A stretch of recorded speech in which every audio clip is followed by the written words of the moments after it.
Hello students. Today in short story we are going to read A Wedding in Brownsville by Isaac Bashevis Singer. Now just coming on the story, before that we'll know little bit about the author. Isaac was born on July 14, 1904 in Poland. He was a Polish American author who was admired for his recreation of the forgotten world of 19th century. Pauline Singer began his writing career as a journalist in Warsaw in the years between the two world wars. He was awarded the Nobel Prize for Literature in 1978. His The Collected Stories appeared in 1981. In all his works, Singer explores the tradition of Jewish life, past and present, expressing his fascination with the history of his people.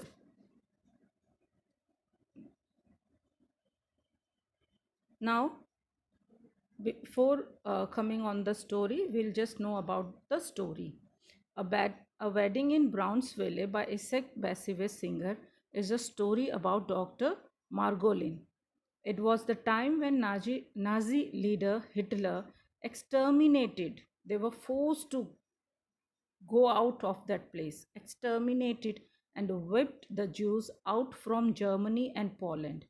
After surviving from Nazis' attack in Germany, Dr. Margolin, along with other Sensiminers, had come to New York to take shelter. Isaac has very effectively conveyed gruesome realities of world and its devastating effects on the psyche of human beings. Even in wedding parties, people have painful discussion about the war. The writer has described Margolin's distorted relation with his wife Gretel, his dedication to his profession, and his illusionary encounter with his beloved Rachel in the story. Now, children, I've given you few glossary words here which you may find difficult to understand during the story. So, few have been given here and few I will discuss with you while reading the lesson. Now, I have divided this story into two parts as this story is too long. So, today we will do half of it. Now, in the first paragraph, uh, for Dr. Solomon, the marriage is always has been burden, and it is revealed when he received an invitation of a marriage of Abraham Michaelis' daughter. Now, this is true. Why he considers marriage as a burden? Because that marriage is going to take place on Sunday, and Dr.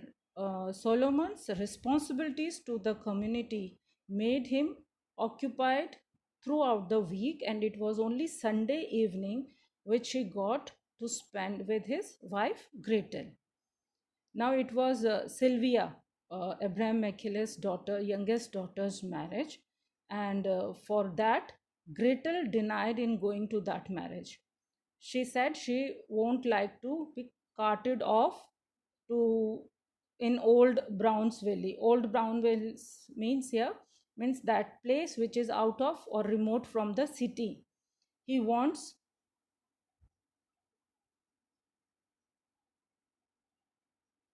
he um, and she declares that if Dr. Solomon wants to go, he could carry on, he could attend a marriage. Now there is a word, children, sensimine or sensimina, that was a place or a town in Poland, prominently occupied by Jews, and they were exterminated from that place. Now when these people went to America and or other part of the world and settled there, they made their community and they were known as sensiminers. Then is gorge means to have fill stomach full of food, to have as much as you could eat. And then prerogative means considering himself to be superior.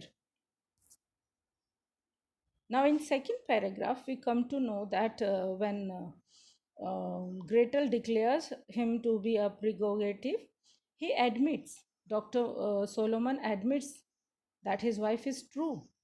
He was on a strict diet, and in marriages, when he attend marriages or functions or other parties or other ceremony, he gets irritated by seeing the deformed culture of Jews. He thinks that if Gretel won't go to the marriage, he won't be feeling sorry, or he won't be feeling ashamed in front of Gretel. Now, usually, what happens on Sundays after breakfast, he and his wife took a walk in Central Park. Uh, Usually, they go for a walk, they spend time together. But today, he was lying in his bed. The day when he want to go to attend the marriage, he was lying in his bed and he was thinking about the town that existed in Poland, Sensimin, and which was destroyed by the Germans. And those who survived took shelter in the camps, and later on they moved to America. He thought of meeting everyone, young and old, in the marriage. He thought that if he attends the marriage or the wedding, he would get a chance to meet all those people, all those sensi minors who will come there to attend the marriage, and they will address him with familiarity, the people who will be meeting him in the marriage. Now, later on, uh, Dr. Solomon tried to make up for his sleep. He knew that if he's going to attend the marriage, he won't be get proper sleep, and next day he have to, early Monday morning, he have to go to his hospital also. But he couldn't sleep. He woke earlier. He got ready, shaved himself, trimmed his gray hairs from his temples. Temple is the part just above the ear. He had breakfast and stretched himself on sofa. And lying on the sofa, he observes Gretel, who was in the kitchen. Now we get to know about Gretel in this paragraph, that she was a German and was nurse in a Berlin hospital. She had two brothers, one who died of typhus disease, that is a bacterial disease, and other was shot by the Nazis. Though Gretel and his families were uh, against this extermination of the Jews. So the Nazis even didn't spared these people who favored Jews, though they were Germans, but they favored Jews. The wrong was being done against Jews. They didn't like this thing. So even Nazis killed these people also. Her father lived with the other sister in Habsburg.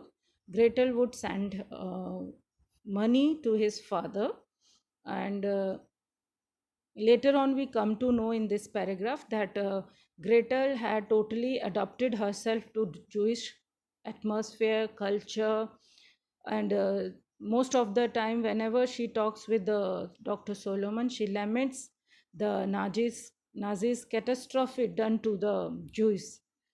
And we come to know how much she is into Jewish. She, what was the culture with the other sensi minors, that they in advance booked their burial place. So she also booked her burial place along with her husband.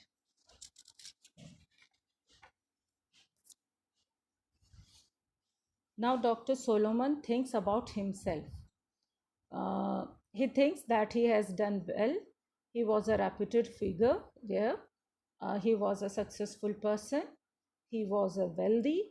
He had a good patients, rich patients. He was a respected personality, and his appearance was very smart. He was handsome. People considered him to be a born prodigy. But what Solomon considers himself a total failure. He says that he has wasted most of his time in changing his fields of study and failed in love. Now he thinks about Razel, his love, who was a daughter of Malik, the watchmaker. Razel was married to someone else and later killed by the Nazis. Later on, he gets lost into the mysteries of life, and we come to know that he had lost faith in humanity. Now, there is a word, hypochondria. Hypochondria means a person is worried one's about one's health, and despise means hate.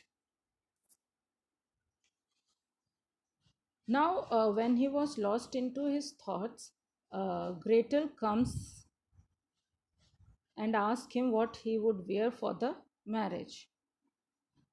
The conversation between the two reveals their married relationship, as Gretel also had her own troubles. She was lost into her own pain. Dr. Solomon uh, decides to leave for the wedding and plans to go by a taxi. Um, as he was unfamiliar with the way to Brooklyn, where Brownsville was, and when he was in the taxi, once again the Holocaust caused by the Germans pangs his heart. He thinks about Hitler and about the war he fought, why there was need of so much destructions. He is into his thoughts. Dr. Solomon is on the way to wedding. Suddenly, the taxi is stopped with the sound of screeched. Suddenly, a brake was imposed. Taxi's brake. Now, Dr. Solomon witnessed an accident which happened on the road. Emergency services were being given.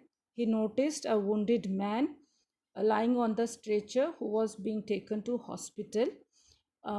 Observing or seeing this person, this man, Dr. Solomon thinks that this man was dressed in a way as he was also going to attend some wedding, and he thinks maybe the same wedding in which Dr. Solomon was going. Now, after that taxi continues its journey, and after passing through streets, industrial districts, and now finally reaches to a thickly populated neighborhood, and finally they comes in front of the wedding hall. They reach the wedding place. Getting down from the taxi, Dr. Solomon gives a dollar as a tip to the driver, and which driver took without uttering a word. That's all for in this part, children. Hope you have understood it. In next session, we will do the remaining part of this story. Thank you.